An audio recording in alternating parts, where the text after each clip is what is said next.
vigilante el monte con las alas coloradas. Tariran, tran, tariran, tran, ton, ton, ton.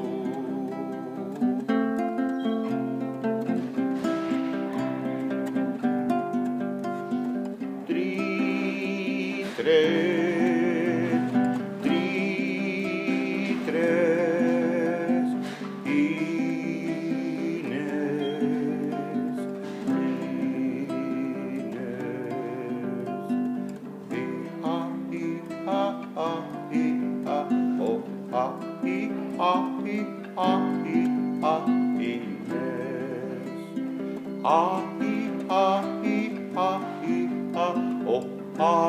la re la ran, la re la nan, la re la ran, la re la ra, ha ha ha ha ha ha ha ha ha ha ha.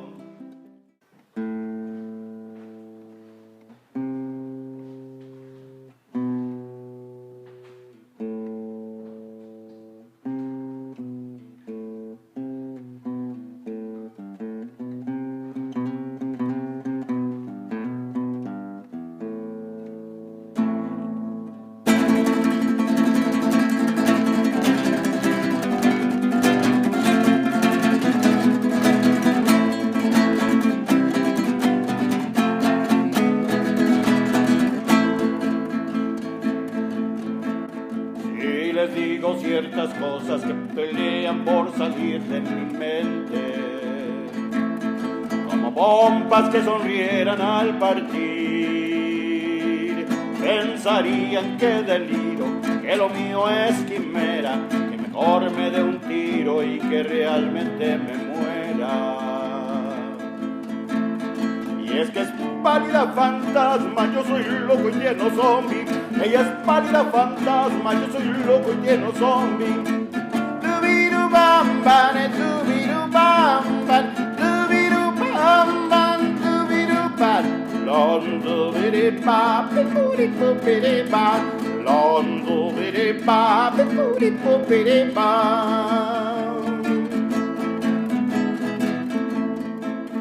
Y si acaso me descubren merodeando como un loco somnoliento, tras la nube de la sábana y el foco, no se asusten valedores, nada malo está pasando, son tan solo mis rumores que su oído andan buscando. Y es que es pálida fantasma, yo soy loco y lleno zombie. Ella es pálida fantasma, yo soy loco y lleno zombie. Tubiru bam bam, tubiru bam bam, tubiru bam bam, tubiru bam. Londo biri ba, pipuri pupiri ba. Londo biri ba, pipuri pupiri ba.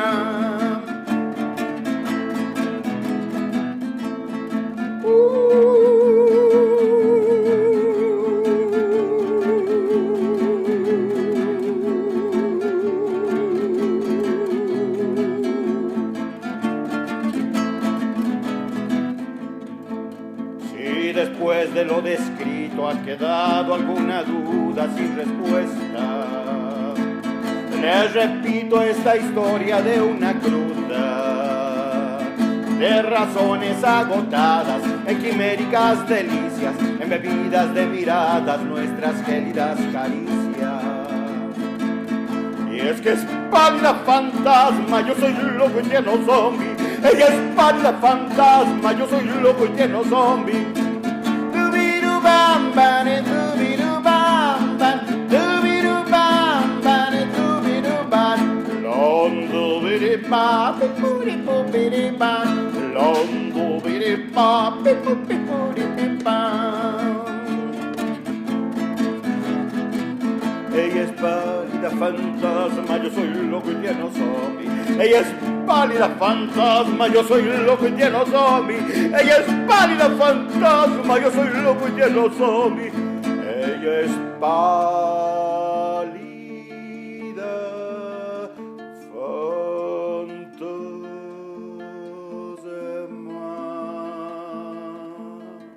Gritas.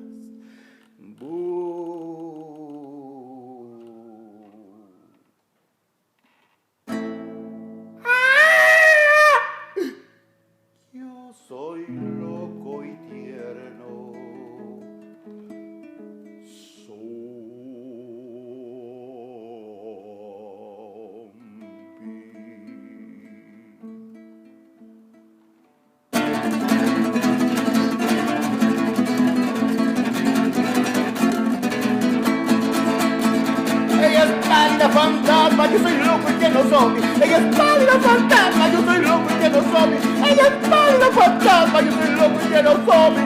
Ella es pálida fantasma, yo soy loco, loco, loco, loco, loco, loco, loco, loco.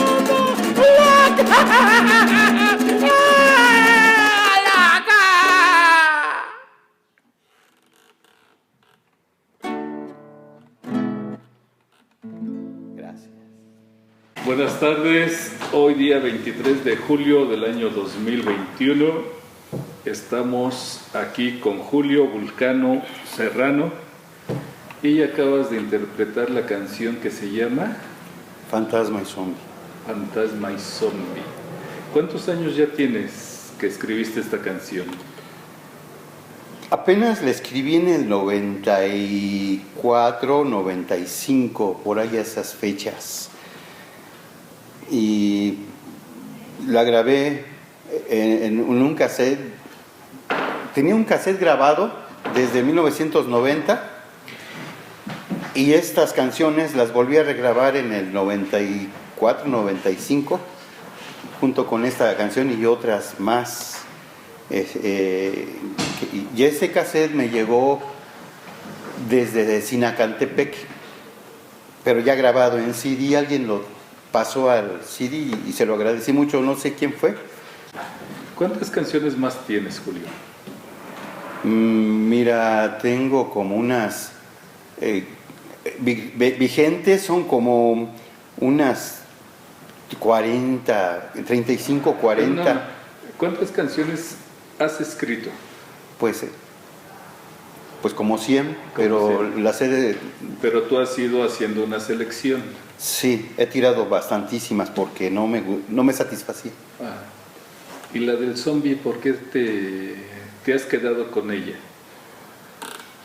Porque tiene una cierta elegancia al sonar, que le comentaba a Pineda que era una milonga, pero quería componer un blues.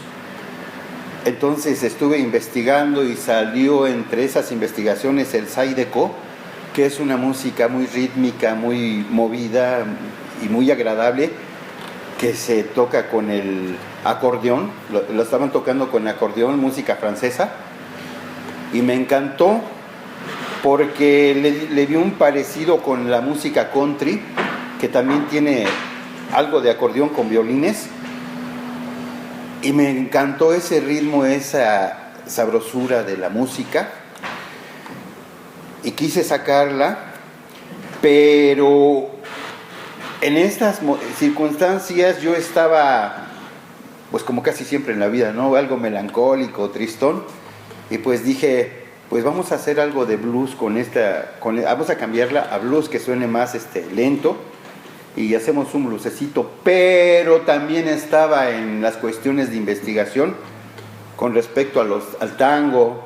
El tango lo he compuesto desde 1983, 84, y he trabajado el tango desde esas fechas y me vino a remontar otra vez entre el tango y el blues, que son las dos músicas que fueron renegadas, que fueron maltratadas por la crítica bonita, ¿no? Por la gente de alta sociedad.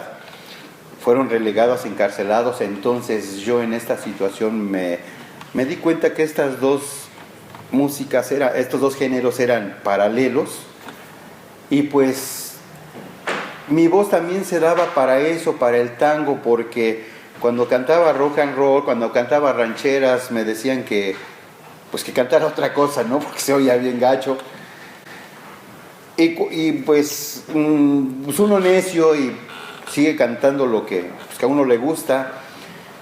Y en este proceso de hacer lo que tú quieres, porque te encanta, porque lo amas, porque es lo que tienes que hacer en la vida,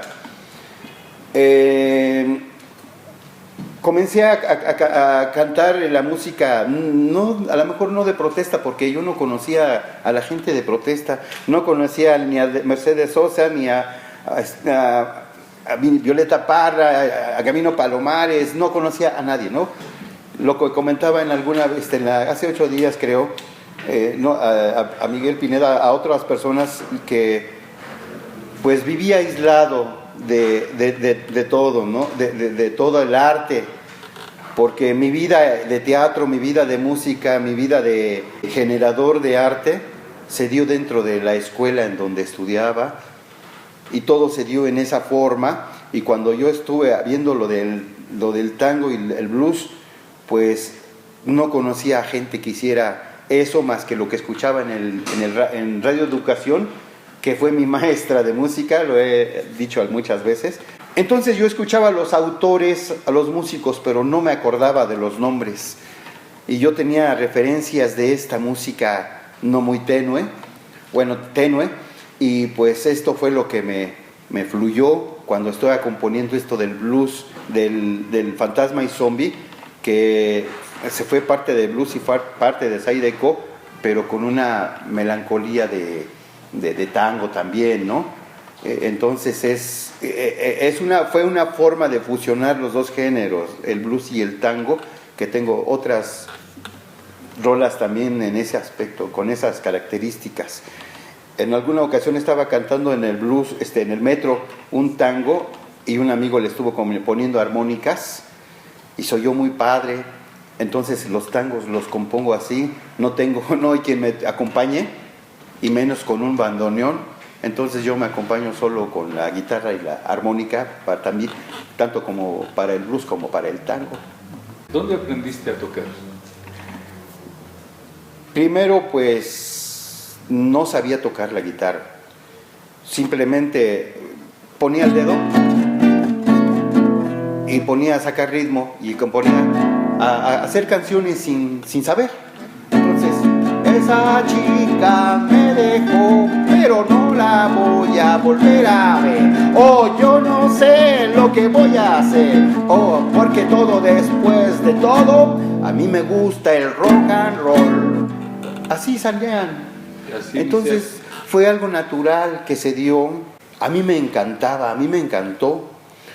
Y alguna vez alguien me dijo, oye, cómprate un método de guitarra fácil. Yo no los conocía tampoco.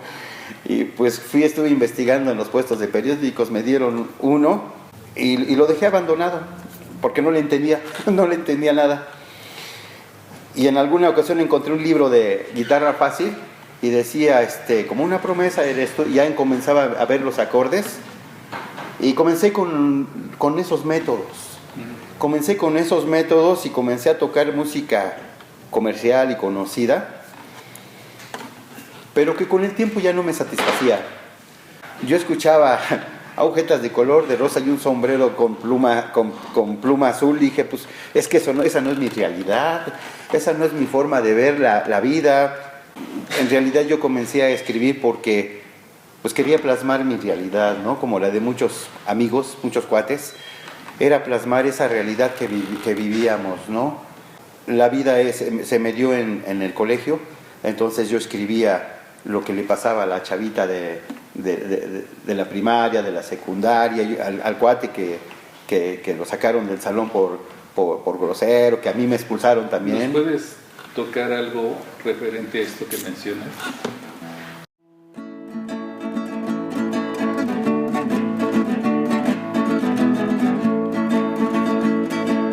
No me critiques, cuate, ¿qué estás diciendo? Déjame, estoy descansando, recordando un rock and rollito. No me regañes, jefa, nada malo estoy haciendo, solamente estoy escuchando, recordando un rock and rollito. ¿Y qué quieres, chava? Habla, que estoy oyendo una rola en la radio, recordando un rock and rollito.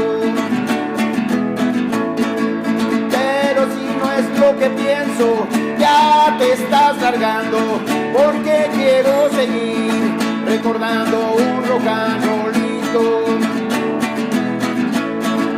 Quiero estar con mis amigos un buen rato más, porque solo ellos me entienden, recordando un rock and rollito, recordando un rock and rollito, recordando un rock and rollito, recordando un rock and rollito.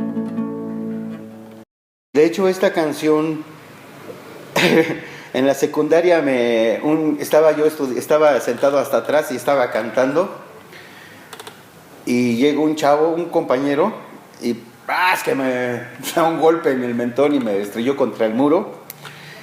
Y de ahí salió también otra canción que todavía no tiene música, se llama Por Gandaya, se agandalló. Yo estaba cantando y llegó y pues me golpeó y me dijo, ya me cansaste, ya me hartaste, cabrón. Y pues yo estaba haciendo lo mío, no que era cantar.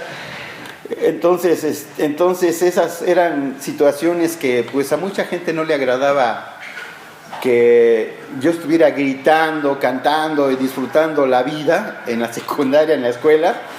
Y pues sí, molesté a muchos porque estudié en la escuela nocturna y pues la verdad sí eran trabajadores que llegaban pues de la chamba y llegaban a estudiar a la escuela. Y recordé una vez, estaba contando un cuento en un jardín, estaba contando que el señor iba con su bastón, estaba soñando, escuchaba las sirenas, las ballenas, y de repente escuchó las gaviotas, cómo graznaban y cantaban las gaviotas, y en ese momento entre los árboles estaban los pajarillos.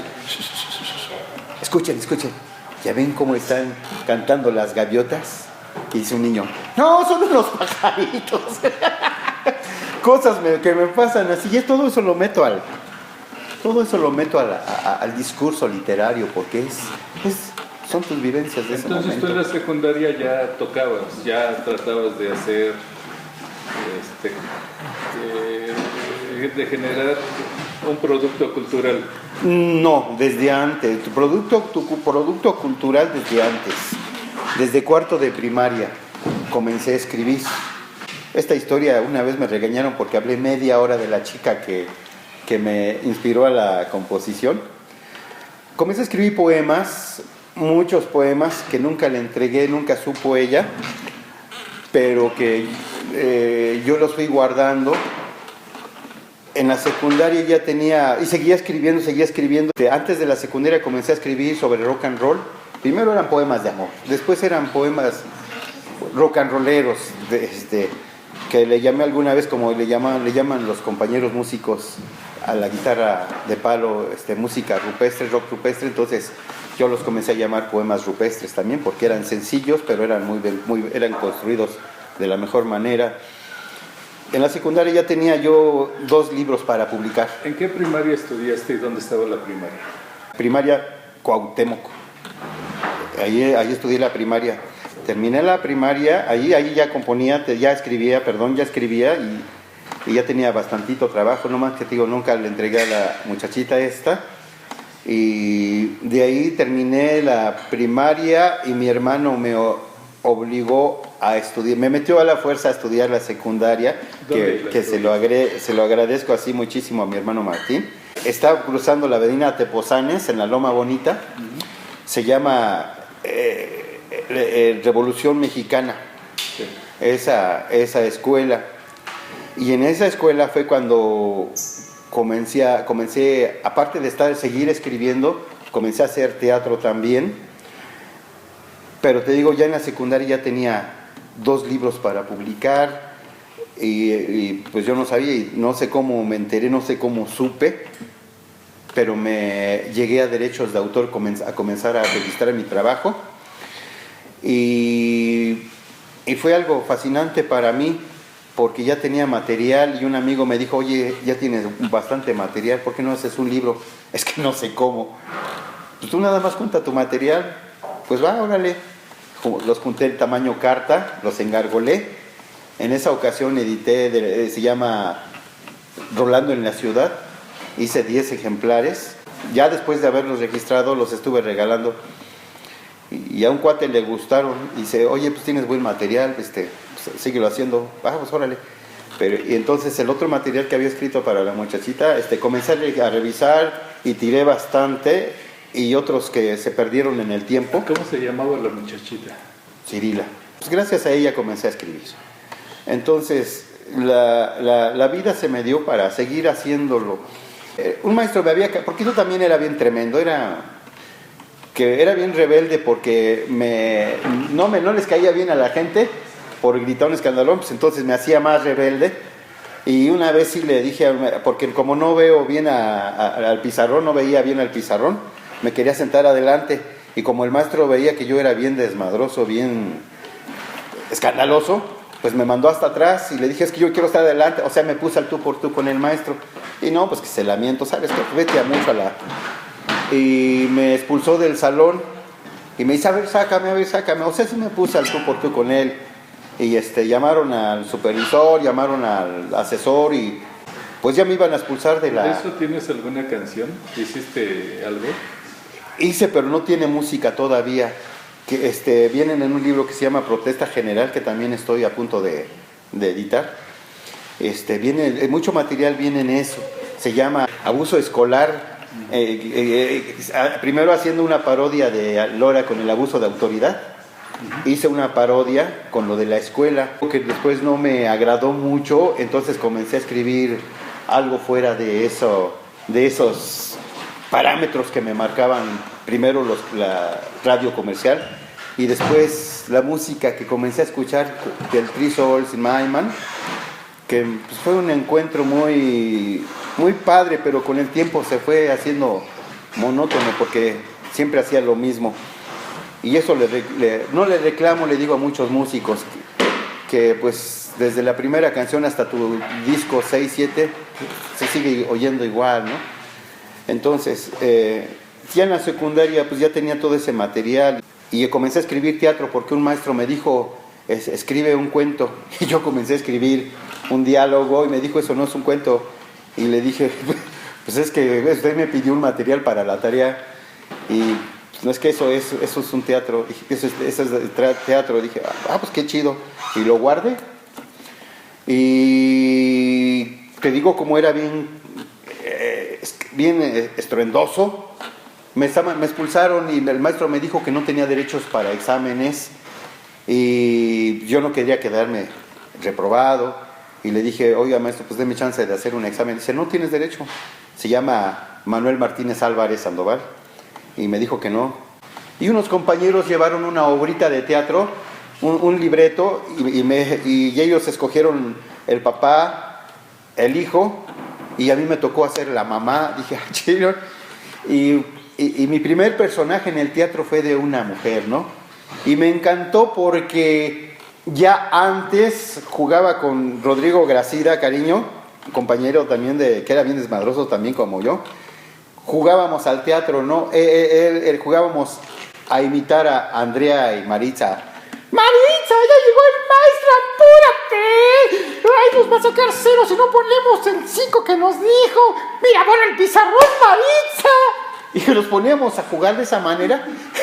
Y eso me ayudó muchísimo. Yo creo hacer la mujer, pero ya no hice deformación de la voz, ya nada más lo hacía tampoco amanerado, ¿no? Ya hacía la mujer con una voz grave, ¿no? Y eso me encantó.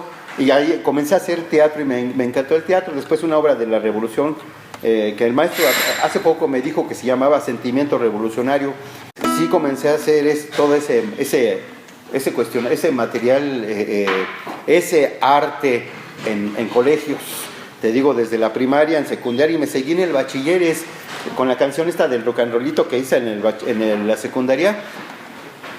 La toqué alguna vez en el auditorio, que le dije a Filadelfo Sandoval que me diera chance de tocar en el auditorio, y me dijo que sí. Y con esa rola me conocieron. Ahí en el Bachilleres 12 ahí conocí a Filadelfo y conocí a muchos compañeros músicos, pintores también, y gente de teatro también que ahorita están todavía siendo vigentes en el teatro. Y ahí en el Bachilleres me conocieron con esa canción del rock and rollito y ya no me llamaban como Julio. Entonces me decían, el rock and rollito, y había una muchachita rubia, muy bonita, tenía la voz así grave, que me llamaba y el rock and rollito, ven, échate el rock and rollito. Y pues me juntaba con ella y con sus amigas y le cantaba canciones, y sí, de repente alguna muchachita, otras de otros grupos, se me acercaban y me decían, oye, ¿por qué no me haces una canción? Sí. Y pues comencé a escribirle canciones a mucha gente, pero porque me agradaba su actitud, ¿no? Me agradaba verla sonreír, o a veces porque sufrían, porque pues los dejó la novia, o por situaciones que le digo que de mi entorno. Situaciones de mi entorno, entonces eso fue lo que comenzaba a escribir, y le escribí a muchísimas amigas y a muchísimas que no eran mis amigas, les comencé a escribir poemas y canciones. ¿Recordarás alguna? Sí. Primero el nombre de a quién se la compone. A ver, esta canción, pero no me acuerdo quién se la compuse, pero se llama El alcohol por el blues. La compuse en la secundaria, y en la bachilleres fue donde le di más auge a esta canción.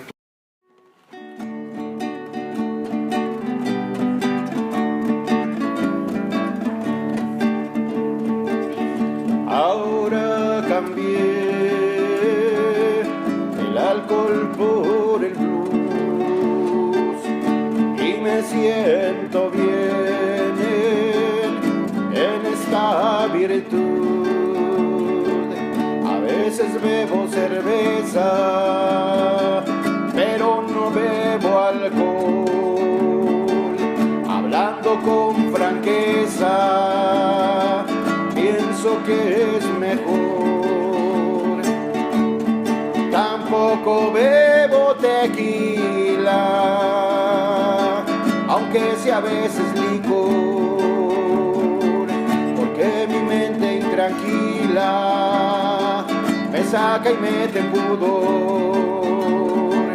Mejor quiero pasarla bien cantando en este blues. No quiero oír después el rumor de la multitud, porque ahora cambié el alcohol por el blues, y lo hice también porque me quieras tú.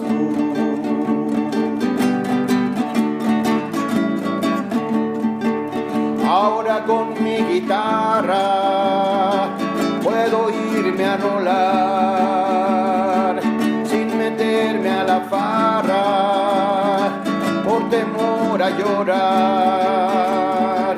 Con mi guitarra aquí bajo un cielo azul, cantando para ti mis versos y mi blues, porque ahora cambié el alcohol por el blues, y lo hice también porque me quieras tú.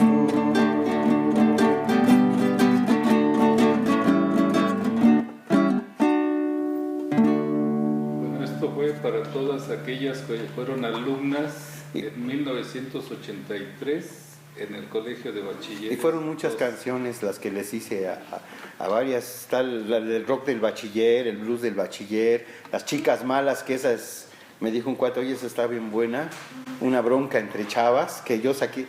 Esa vez estábamos haciendo algo de teatro y me dicen, vamos por las caguamas, vamos por unas chelitas, órale. Me salí a comprar una cerveza. Ya me iba a regresar y no era una bandita, era un grupo de mujeres que estaban sentadas en la banqueta. Me dijeron, rock and rollito, échate una canción. Va, órale. Y voy y me siento con ellas y ahí estamos cantando canciones. Me dicen, ¿quieren chelita? ¿Quieres chelita? Pues, estaba tomando chelita y cantando con ellas, y salen las otras chavas que me estaban esperando. Oye, cabrón, estamos esperando. Ya estás con estas pinches viejas. Y no, que se arman los madrazos. Que se arman, y no, se arman los trancazos, y de ahí nació otra rolita también, de Las chicas malas. Y otra canción, son muchas las rolitas del bachiller que les escribí también con respecto a sus broncas existenciales también, que eran como las broncas mías, ¿no? También les escribí a ellos. Ahora, platícame un poco de tus padres. Mis papás, mi papá era de Tlaxcala, Sautempan. Mi mamá era de San Bartolo, Morelos, el Estado de México. Pues mi papá era albañil, mi mamá era trabajadora doméstica, Los encontraron aquí, mi papá que estaba construyendo una casa de 3, 4 pisos, estaban en la obra y se conocieron, mi mamá trabajando en una casa, y pues ahí fue el encuentro, se llevaron y etcétera, nacieron los hermanos. Fue una vida muy traginosa, muy difícil, porque yo nací en San Juan Iztacala, en el Estado de México. Siempre pensé que era el Distrito Federal, hasta que me regañaron la del IFE y me dijeron investiga. Ya investigué, y es Estado de México, de Calzada Vallejo hasta el fondo. Me llevaron de pequeño a la colonia Eres de una Cosaria, a un lado del Monumento a la Raza, y allí viví experiencias de que mi papá veía cómo mataban a los estudiantes, cómo maltrataban a los estudiantes del 68. Y pues llegaba con la preocupación, porque sí, una vez me asustó porque me dijo ya se va a soltar la guerra. Yo me asusté demasiado y le dije no quiero morirme, no quiero morir. Perdón. Le dije que no quiero morir. Me dolió esa vez. Y pasó el tiempo y vi esa expresión de mi padre, asustado, ¿no?, por la muerte de los chavos. Esas experiencias de mi padre se me vinieron a mí y fueron experiencias que llevo en la vida, ¿no? Y cuando pasó el tiempo, lo mandaron a trabajar por Eduardo Molina, y ahí va toda la familia, ¿no? Porque vivíamos en una vecindad. Ya después también teníamos problemas en la vecindad, y pues vámonos toda la familia a la colonia La Joya. Y en la colonia de La Joya hubo problemas familiares, se separaron mis papás y cada quien por un lado. Mi mamá se vino para Nesa con mis 2 hermanos mayores. Mi hermana mayor ya estaba aquí en Nesa. Mi hermano mayor todavía mi papá lo fue a dejar a Tlaxcala, y toda su vida se la pasó en Tlaxcala. Mi hermana mayor en esa, mis 2 hermanos mayores llegaron en esa, y yo y mis 2 hermanos menores nos quedamos allí en La Joya, pero allí hubo una separación familiar, porque a mis 2 hermanos los dejó mi papá en una casa para que trabajaran como sirvientes, ¿no? Lo que los trataban muy mal, muy mal. Y a mí me dejaron con la señora con la que andaba mi papá, pues, que era una señora humilde, indígena, con sus faldas largas, otomí, o la otra palabra que utilizan para el otomí. Entonces, pero le agradezco a esa señora porque me defendió de mi papá, que me iba a golpear, y la señora me defendió. Comprendí muchas cosas, que los seres humanos no es por lo que vistan, no son por lo que tengan, que los seres humanos somos por lo que somos. Entonces, mi hermano menor, después con el tiempo nos juntamos, mi hermano menor lo dejó en una tienda de abarrotes, a mi hermano, el que sigue, lo dejó en una tortillería, y a mí me dejó en una zapatería, con un matrimonio joven que tenía una bebé. Vivimos separados muchos años, y a mí me dejó con ese joven, y ahí me encantó. Ya tenía mi alcancía, y llegó y me quitó mi dinero para irse a echar sus pulques, y dije, bueno, el chavito pues no sabía mucho qué valor tenía el dinero, pero me encantó ahí porque ese joven, aparte de estar trabajando en la zapatería, estaba estudiando, y ahí fue mi primer encuentro con un montón de libros. Y la música clásica ya la escuchaba desde antes, desde muy chavito escuchaba música clásica. Y cuando me dejaron con ese matrimonio, me reencontré con la música clásica y me fascinó.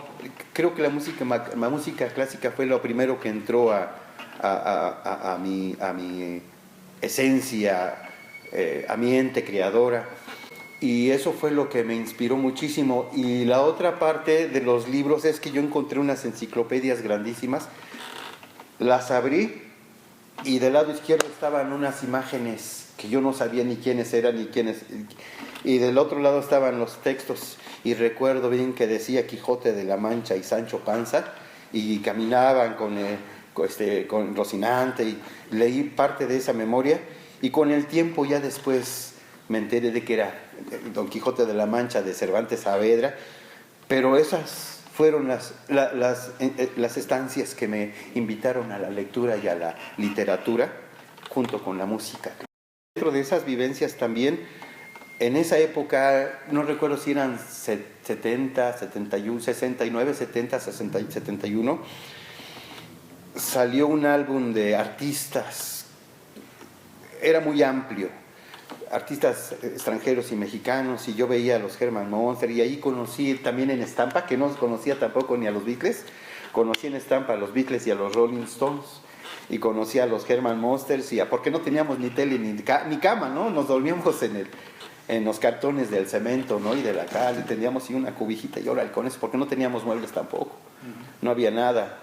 Era una vida paupérrima, o más que paupérrima, era terrible la situación con mis padres en esas épocas, que alguna vez nos vieron tan hambrientos, otos y mugrosos, porque pues casi estábamos abandonados, que alguna vez nos iban a llevar ya al INPI, ¿no? A esas instituciones nos iban a llevar. Nos regalaron una lata de chiles en vinagre y una lata de crema, y lo único que comíamos, creo, durante una semana, y lo escondíamos para que no se lo llevara mi papá a la pulcata. Agarrábamos un chile, nos agachábamos debajo de la vitrina, sacábamos un chile curado, lo metíamos a la crema y así, un chile en vinagre con crema nos comíamos. O de repente las tortillas duras que de repente nos daban, las bañábamos con pulque, les echábamos sal y las prendíamos con leña, las dorábamos en el comal,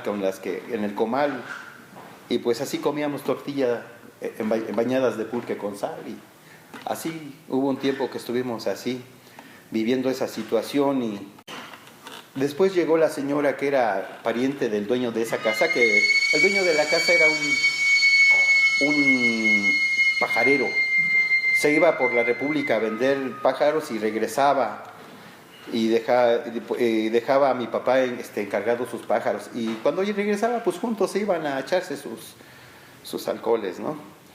Pero también muy buena gente el señor, o sea, eran borrachitos, pero muy nobles, o sea, nos ayudó bastante ese señor.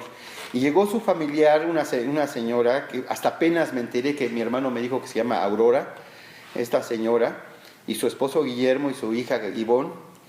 Entonces mis hermanos mayores, antes de que se vinieran a Nesa, trabajaban y le daban a esta señora para que nos diera de comer.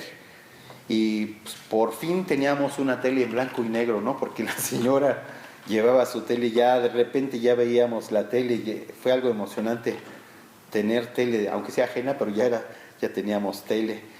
Y entonces comenzamos a tener un poquito más de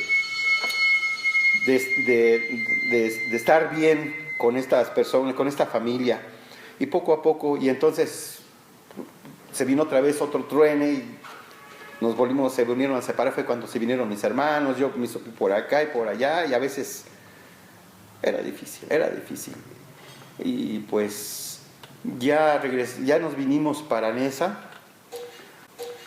Y aquí mi mamá corrió a mi papá por situaciones difíciles, ¿no? Pero también mi mamá, no sé, también los volví a recibir, porque también, no sé, y volvimos a estar juntos otra vez, y pues ya aquí en esa, pues cuando llegamos nos quedamos en la casa de mi hermana, aquí sobre la Texcoco. Y ya después de un tiempecito nos fuimos a la Guadalupe Victoria a hacernos nuestro cuartito de láminas de cartón, ¿no? Con el suelo de tierra y los cuartitos de lámina de cartón, y enfrente ese mismo día llegaron otra familia también, y pues nos compartimos. De repente tienes clavos, tienes martillo, de repente las pláticas, oye, compramos cervecitas, un refresquito, o sea, compartimos. Convivimos con esta familia, tanto mis papás pues todavía bien y mis hermanos trabajando, porque recuerdo que mi mamá se iba a trabajar y regresaba con una bolsa de comida, y nosotros como como los pollitos, ¿no? Van corriendo a ver qué les trajeron de comer. Y aquí en esa también, pues fue difícil también, muy, muy, muy difícil, que tampoco comíamos mucho, que no comíamos. Alguna vez que mi hermano trabajó, se ganó un poco de buen dinero, compró 1 kilo de bisteces, compró 1 kilo de bisteces y pues los dejó en la mesa y salimos, como a estas horas yo creo, nos salimos a jugar.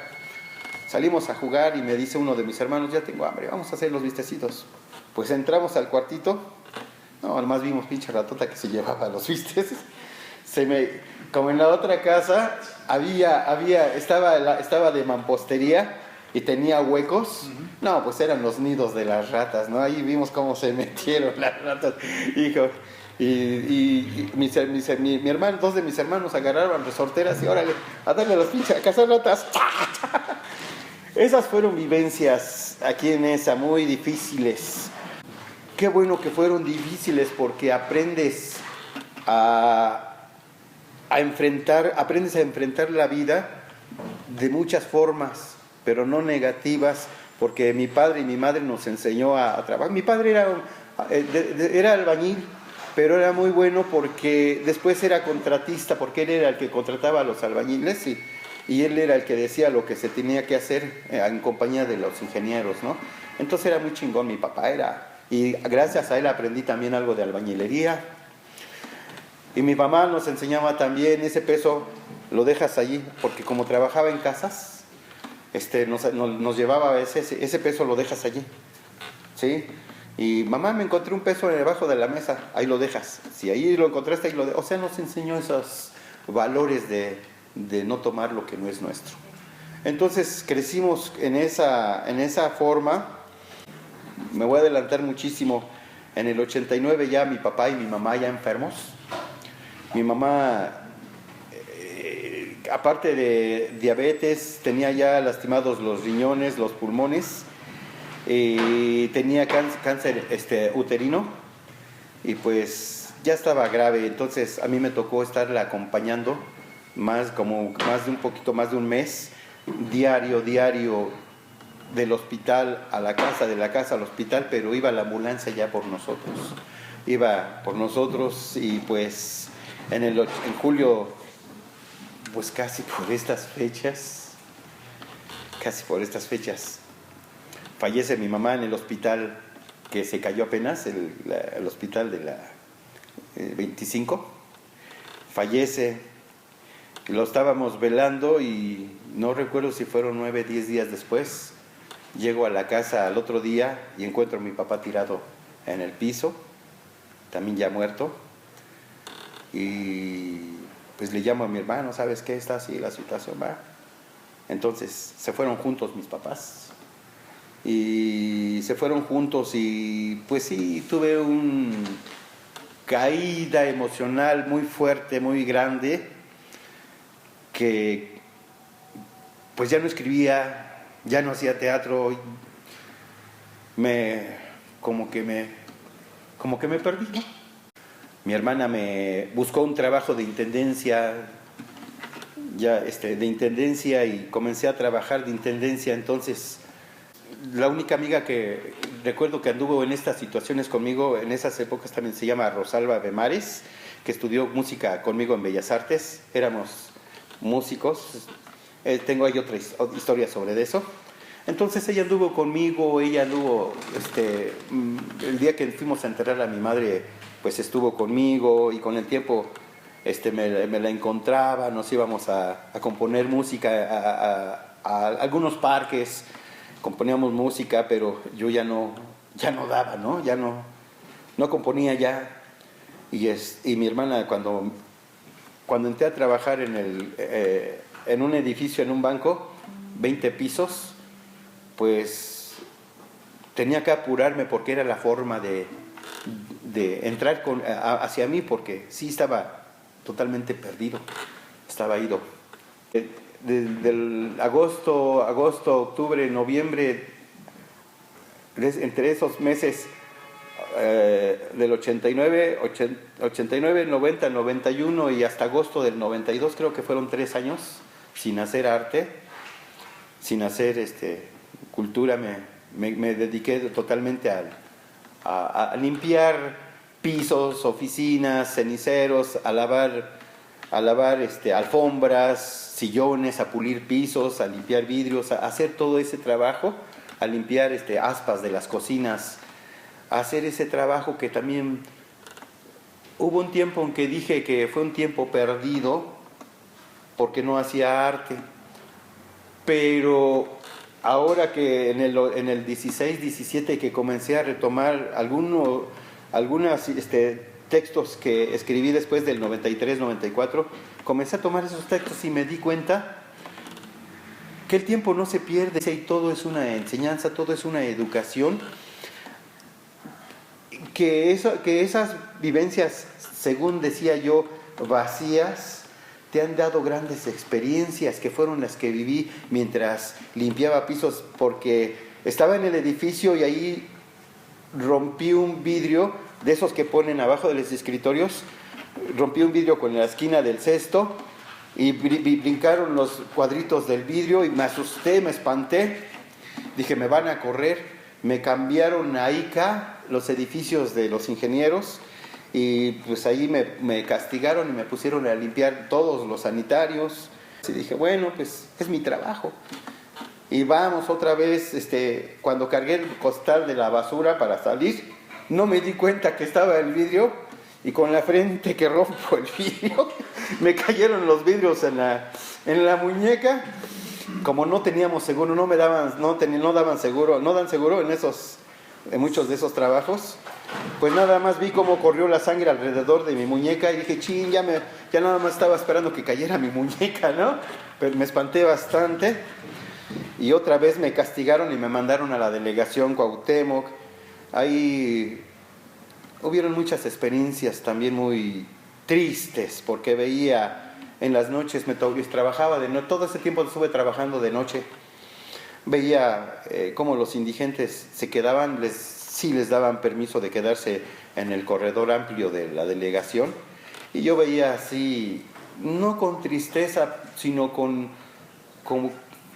es parte de la vida, ¿no? Que los seres humanos no tienen por qué vivir de esa forma infrahumana. Uno que vive sin poder, sin tener las posibilidades para subsistir uno mismo, pues no puedes hacer nada, no puedes decir nada. Entonces esas experiencias también me enseñaron, es lo que te decía, que todo esto es una enseñanza, todo esto es un aprender de la vida.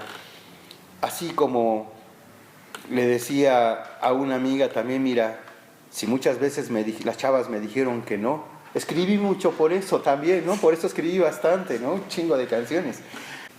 De esto viene a otra parte del arte, que cuando comencé a retomar la literatura, comencé a tomar el arte y la cultura, comencé a buscar editoriales para editar mis libros.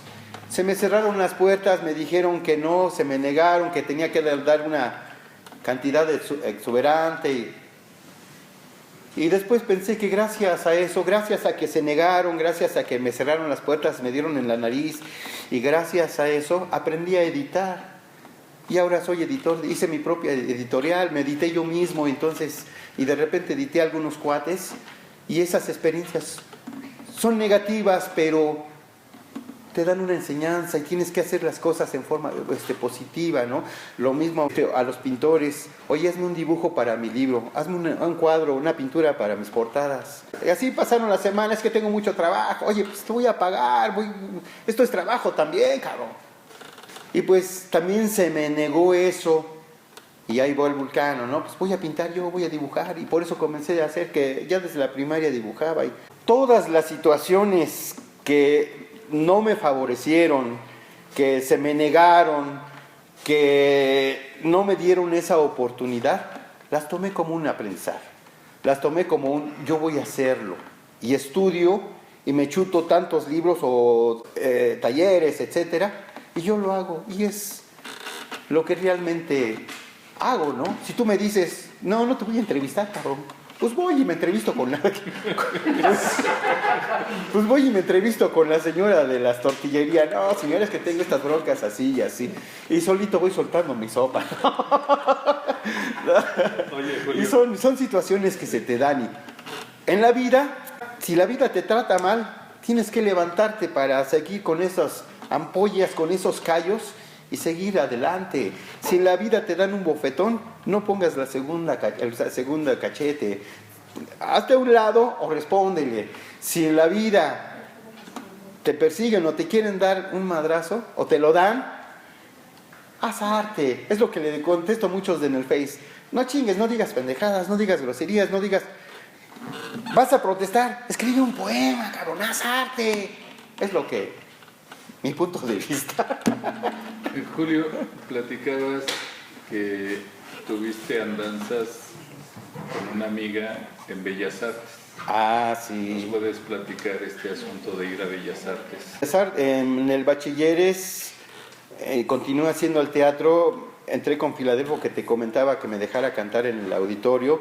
Él me invitó a una obra de teatro que se llama El Unigénito, que es su obra. Y después terminé con él y vino Rogelio Ramírez Carrillo, que paz descanse, mi compañero de teatro.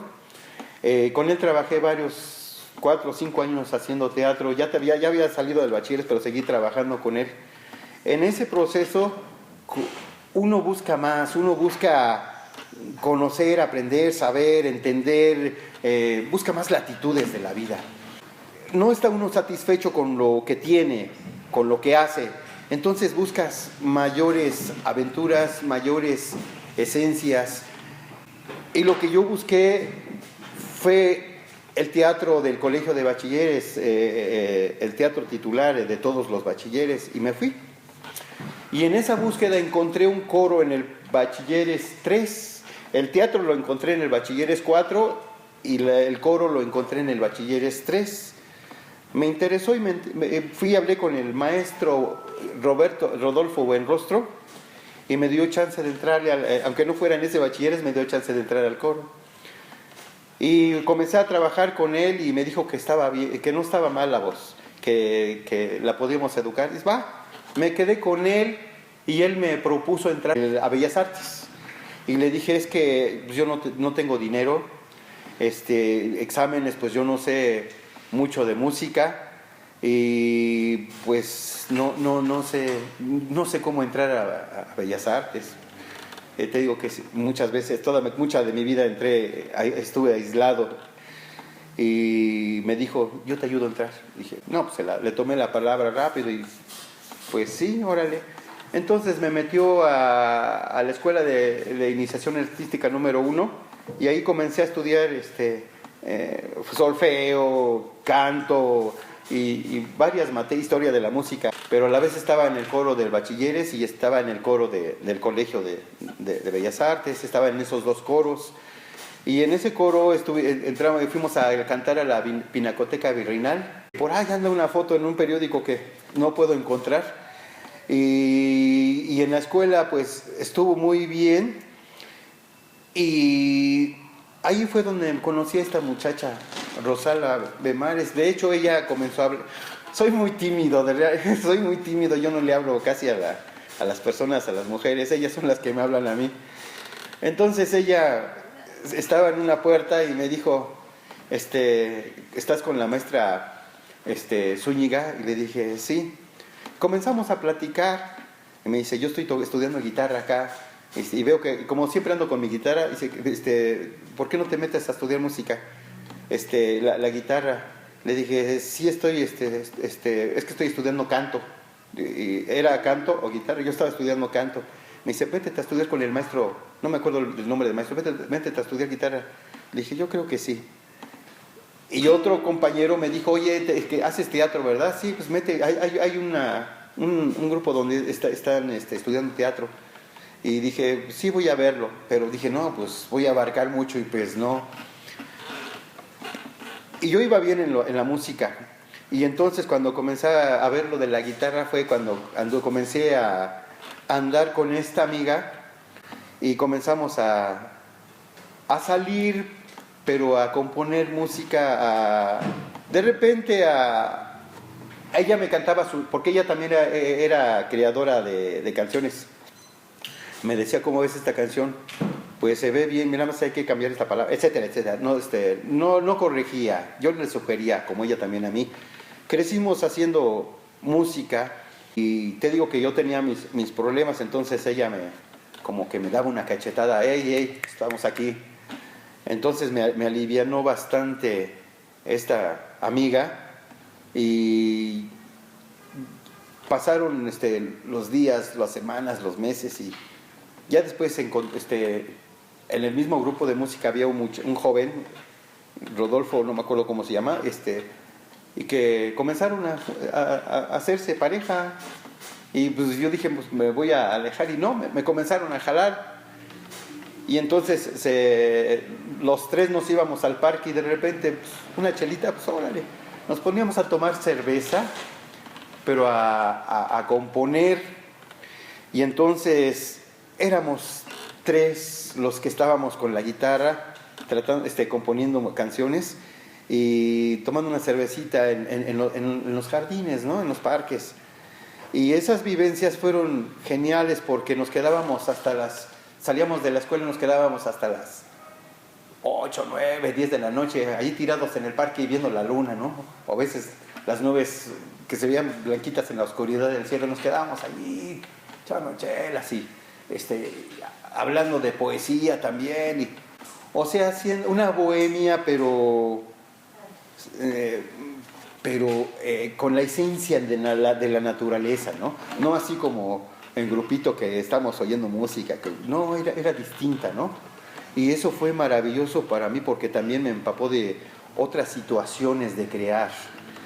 Y con esta amiga estuvimos así llevándonos bien y terminamos esa parte. Ahí en Bellas Artes yo me salí porque fallecieron mis papás. Comencé a andar mal y fue cuando me dijeron, órale, vente, aliviánate. Y fue cuando mi amiga me comenzó a jalar. Y le dije, ¿sabes qué? Ya me voy, ya no voy a venir a la escuela. Síguele, ¿no? Ya no puedo. Y fue cuando comencé a irme. Y ese tiempo fue cuando esta amiga comenzó a andar conmigo, a sacarme de la situación difícil en la que estaba. Y la llevé a la casa cuando estaba mala mi mamá y la conoció y me dice una vez, ¿sabes qué me dijo tu mamá? Y le dije, no sé, que te cuidara. Le dije, ay, qué chido. Y fue una gran amiga, fue una amiga esencial en esa parte de mi vida, que le escribí varios cuentos y varias anécdotas que escribí con ella. Y el otro cuate lo estuve buscando y tampoco lo encontré. Con el tiempo ya busqué a esta amiga que vive en Ecatepec, tampoco ya la encontré, olvidé su casa, que llegábamos en la noche a su casa y no la encontré. Y se fue el tiempo. ¿Tienes alguna canción que hayas compuesto para estas vivencias? No, con ellas escribí cuentos y narrativa. Y las canciones que escribí con ella ya después salieron muy tristes y lo que escribí de poesía, o según yo quería hacer canciones, están en un libro que se llama Microblues y otras rolas. Están en mucho material, es mucho material lo que tengo en los libros, y me preocupé más por estar escribiendo que por estar haciendo música. Te digo que un promedio de 100 canciones tiré como 60, 70 canciones. Las desperdicié porque no estaba satisfecho. Del año 2020 para acá, ¿qué es lo que has hecho? Del 2020 para acá, encerrado en la pandemia, mi vida es cantar en los camiones. Esa es la forma de subsistir. Varios cuates me dicen que escribo mucho, que me disperso, bueno, le digo, mira, yo escribo cuento, escribo poesía, escribo dramaturgia y escribo novela. Tú dices que me disperso. Pero tú escribes poesía o escribes cuento y la otra parte de tu vida estás con tu familia, estás con tus hijos, estás dando clases, entonces también te dispersas, no estás en el arte. De esa forma es como yo vivo mi vida y como les digo en muchos conciertos o muchos eventos, las 24 horas del día estoy creando arte, ¿no? Porque estoy soñando y estoy pintando, ¿no? Y alguien me corrige en la pintura o se me barre la pintura. Estoy pintando en los sueños o estoy entre una malla y hay una chava a un lado y le estoy cantando una canción. No, así no. Y estoy componiéndole una canción en el sueño, ¿no? Y ya igual estoy soñando y estoy en un escenario y con las luces. Despierto y comienzo a escribir lo que estuve creando en el sueño. Esa es mi forma de actuar en la cultura, en el arte. Y me dediqué más a esta parte de la escritura que estar haciendo música, porque la música en sí es algo esencial en mi vida, pero también la literatura. Entonces, la música me alimenta, es mi compañera, es mi pareja, pero la literatura también es mi esencia, es mi forma de hacer la vida, mi vida es arte. Tú no puedes decir, ¿te gusta más estar con tu familia o te gusta más estar dando clases? No, es todo. Todo en la vida es una acumulación de experiencias, una acumulación de hacer tú mismo, ¿no? Entonces, la vida es eso. Tienes que hacer muchos papeles, muchos roles en la vida para estar contigo mismo y para estar con toda una comunidad. Esa es mi forma de pensar. Y si yo escribo 4 géneros, si yo compongo música de 4 o 5 géneros, si escribo teatro para niños, para adolescentes, para adultos, varias facetas del teatro también, no es que me esté dispersando, es que escribo porque así me llega.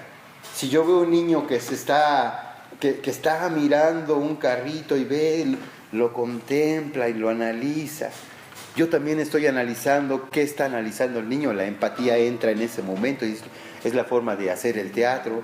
Si veo a una mujer que está llorando en el camión, seguramente ya se peleó con su novio, ya se dejó, etc. Entonces, es lo que te decía al principio, escribo lo que hay en mi entorno porque ese entorno es, a lo mejor si no me intuye, si no me incluye, sí está dentro de mi parámetro vivencial. Toda esa experiencia se aglomera y se hace arte, porque yo no puedo dejar pasar unos ojos tristes, porque no puedo dejar pasar unos ojos que miran curiosos, porque yo no puedo pasar a una joven que patea a un cabrón que se quiso pasar de lanza, porque yo no puedo pasar situaciones así. Y como cuando le decía, mientras narraba historias, cuentos, todo en esta vida tiene su propia historia. Por eso escribo tanto también. Julio, vamos a hacer un ejercicio creativo, ¿no? Claro que sí. Leyendo, cantando, gesticulando, moviendo, pasmado, como sea, como tú quieras interpretar. Leyendo, cantando, gesticulando, moviendo, pasmado, como sea, como tú quieras interpretar. Va a entrar por ahí una persona que se llama Julio Vulcano, se va a sentar aquí y que tú le tienes que dar la bienvenida. Yo huele. ¿Cómo estás? No me digas, cabrón. ¿Quieres un vasito de agua? No es tequila, cabrón, es agüita. Órale. Mira. ¿Qué quieres que te cante? Pues es que esa no me la has pedido así directamente. Bueno, mira. ¿Qué es esta agua? No sé, mira. Te voy a contar de este vaso y de esta servilleta. ¿Qué te parece? Bueno, de la servilleta nada más. Bueno, mira. Hace más de 15 segundos, esta agua era el mar. Y esta servilleta era la vela de un gran barco. El barco iba en la mar despacio, despacio, mientras soplaba el viento con mucha fuerza. Tú los estabas viendo y no les dijiste nada. Pero el barco se estaba ladeando, ladeando, y no les decías nada. Cuando de repente se escuchó un trueno a lo lejos. ¡Ah! Eran los relámpagos que estaban cayendo de una tormenta que venía a la distancia. En el horizonte se veían las nubes grises, las nubes empapadas de ese líquido que te moja y que a veces te hace sentir bien, pero a veces te enferma y te hace sentir mal. Esa tormenta venía fuerte. Sí, venía tremenda. Y el barco se movía y se movía. Y entonces las velas comenzaron a hacerse jirones y a romperse. Y entonces el barco comenzó a navegar, a naufragar, a soltarse sin saber cómo el piloto, el capitán, iba a hacer que llegara a tierra. Tú no decías nada, no sé por qué. Entonces cesó la tormenta y los relámpagos comenzaron a alejarse porque se fueron. Y tú mirabas los relámpagos un poco asustado, espantado tal vez porque te hicieron recordar muchas cosas. Sí, no sé por qué no recuerdas eso. Está bien. Yo, sin embargo, les grité, pero mis gritos habían confundido con los relámpagos. Les aventé una bengala, pero igual no hicieron caso, pensaron que eran los relámpagos. Quise escribir algo, pero también mi hoja se empapó con el agua de esa tormenta. Me quedé callado y dejé que la naturaleza hiciera lo suyo. Y se fue el barco, mientras tú, callado sin hacer nada. Así como estás ahorita, inmutable y silencioso con esa torpeza que muchas veces te cargas. Hasta que casi al crepúsculo del atardecer, el barco llegando lento, lento, fue y atracó junto a la piedra de una playa. Ahí se quedó. Y esa noche se quedaron viendo las estrellas, el capitán y la doncella que iba con él. La doncella que iba con él, no dijiste nada porque era tu esposa. Despide a Julio Vulcano. Mira, fue un placer haberte conocido, haber estado contigo. Sé que a alguien le encanta tu locura. Sé que alguien te siguió por tu locura. Yo, por ejemplo, ni me peles. Simplemente te vas y adiós y tal vez no nos volvamos a ver. Pero, recuerda,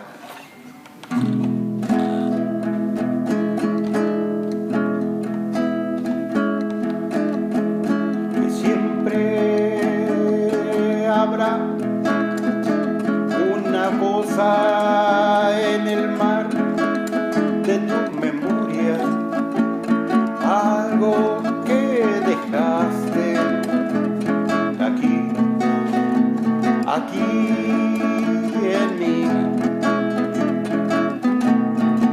Oh, adiós, te vas, que te vaya de maravilla por donde andes. Que haya un blues, un tango, una milonga, pero que disfrutes el tiempo como hoy. Adiós, que la mujer que soñaste se haga como el agua.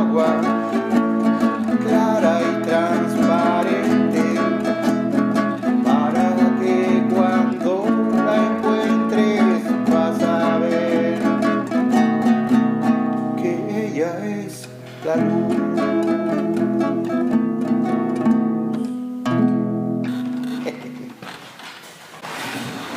Te agradecemos mucho, Julio Vulcano, haber venido y haber estado aquí con nosotros un rato. No, pues gracias. Muchas gracias. Como dije, todo tiene una historia. Esa servilleta tiene una historia, ese vaso tiene una historia, el apagador, el enchufe, todo tiene una historia que algún otro día contaré la historia de cada uno de esos objetos. Esta fue la historia de Julio Vulcano. Muchas gracias. Gracias a todos, que la pasen a todo dar. Pájaro carpintero, para trabajar se agacha, el que encuentra su agujero, hasta el pico le retacha. También yo soy carpintero, cuando estoy